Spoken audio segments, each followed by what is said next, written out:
So it's an absolutely amazing day. I am on the Liffey, really lucky where I live in Chapel Lizard to have the Liffey on the front garden. So we're taking the boat out and we're going to do a bit of a litter cleanup. Let's get some plastic. We've made about 8 billion tons of plastic since the 50s and only 10% of that is being recycled.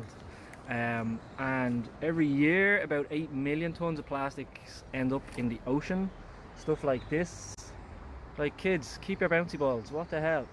The strange thing is though that we don't really see most of the plastics because we can't see underwater. But today, I don't know if you can see that, the river is so clear because of no pollution, no cars, that we can see what's underneath. And you can see here, I don't know what this is. It looks like a parachute almost, or like a sail or something. But the most amount of plastics, unfortunately, end up, we don't see them, and they break down into microplastics. Microplastics are a little bit of a buzzword.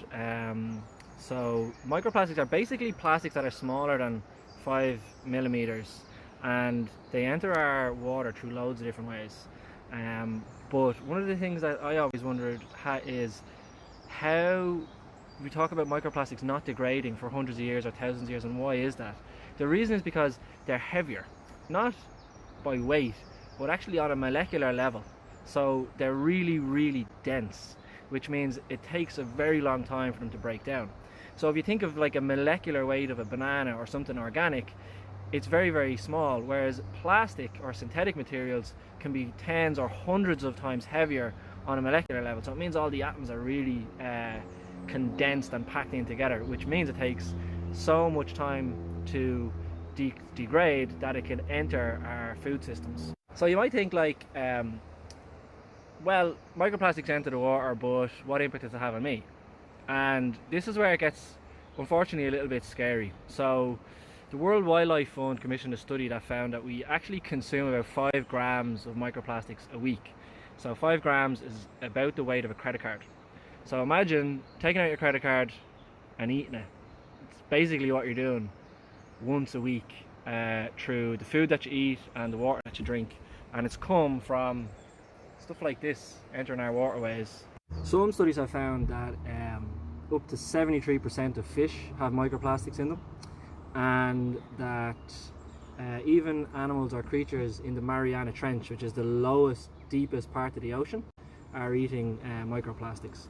So it's basically everywhere. And we haven't actually studied microplastics a huge amount, so we don't know the impact. There hasn't been enough research done to say what will happen when consuming microplastics. But the kind of stuff that's in microplastics, the chemicals, the toxins, when they've studied how that's being consumed in other ways, it leads to problems with our organs, childhood development problems, even obesity, cancers, a whole range of different health problems. And a huge part of the plastics that, microplastics that are in the oceans, obviously we can't see them. We can see these today because the water is so clear, but what we can't see are all the microscopic and tiny microfibers. And these are plastics that come from, unfortunately, our clothing. And this is where it gets interesting. Because since 2010, the amount of synthetic materials that's used in clothes has doubled. So that would be nylons and polyesters, basically microfibers that end up in our waterways. It's doubled. So when we walk around, we're literally wearing fossil fuels because it takes oil to produce those materials and chemicals. About 70 million barrels of oil a year used in fast fashion industry. So as we walk around in our fashion, which we think might be cool, it's literally oil. We're walking around in fossil fuels. And you don't need to take my word for it. Like, pick up any piece of clothing you have and look at the label, and it's probably going to be polyester. And the problem with this is that when we put on a wash, it releases about 700,000, up to about 700,000 microfibers just for one wash. So about a third or maybe more of all microplastics in the ocean come from our clothes. And it's really problematic because every time we buy a new piece of clothing, not only are we actually buying fossil fuels, giving money to the oil industry, producing chemicals. When we wash those clothes then, each time we wash them, so the first wash will give out a huge amount more of microfibers than washes after that. So really the only solution here, and we're in the middle of Fashion Revolution week, what we really need is to stop buying new clothes.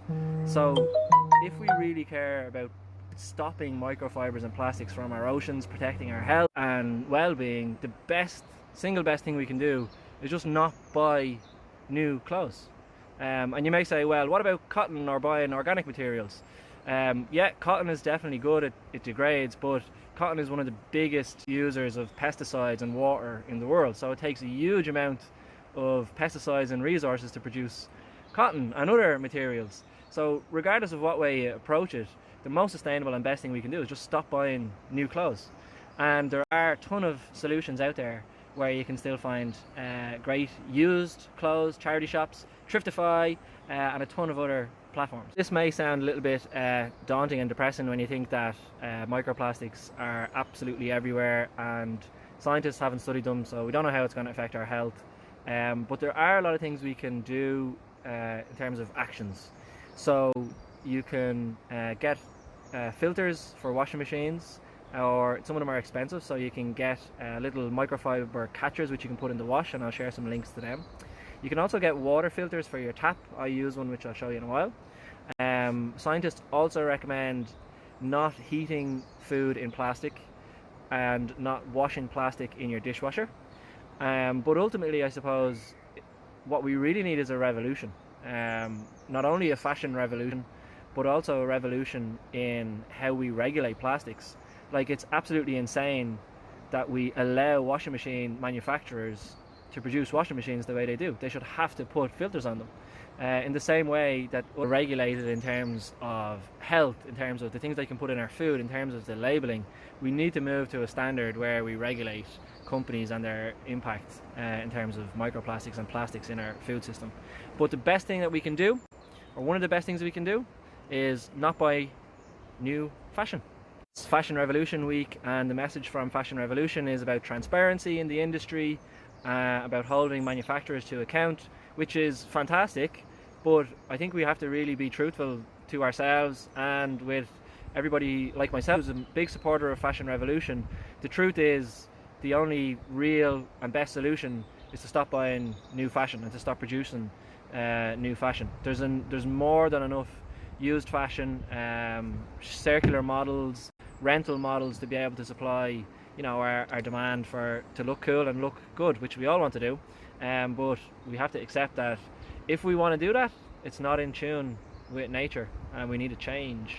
Shinawil, the Normal Lawher, that's all I have for now. I'm going to shut up yapping, and you may remember this barrel from the last episode. I actually got that barrel in the Liffey. Like, who put the barrel in the Liffey is what I want to know. What and why? How did it get there? But anyway, I saved the barrel from the Liffey, repurpose it as a big plastic bin, and I'm gonna go fill it up and let's see how much plastic I can get. Last time I managed to fill it, so that's the target. Let's see. How are you now? I thought it might be difficult to fill the barrel, but let me just show you how we got on. There's the barrel, completely full to the brim. Runner. Don't know where the other one is. Jacket. What do you think, lads? Anyone want to buy that on Thriftify for €4? The barrel was so full that the boat started to get full a little bit. It was a bit dodgy at times. Almost fell in once or twice, but it was worth it. Loads of plastic and styrofoam. Styrofoam. Look at this. Don't even know what this is, like. But stuff like that, styrofoam, it break your heart, because what it does is breaks down into tiny little pieces. I'll show you here, look. I don't know if you can see that. Tiny little fragments, millions upon millions of them, and there's no way I can get them all, obviously. Don't buy styrofoam, or if someone sends you styrofoam, send it back and send them like an Extinction Rebellion sticker or a little letter to say you're never going to buy from them again until they stop using styrofoam. So that's the exercise for today, and again I suppose the overall point of this is that this is plastic we can see, and unfortunately our clothes are full of plastics we can't see and they end up in the ocean. So let's not buy used clothes anymore. Sorry, new clothes. Buy used clothes only. So I'm going to share some of the sources I used for the info, as well as a couple of graphs after this, as well as some of the cool solutions I recommended. Have a great day.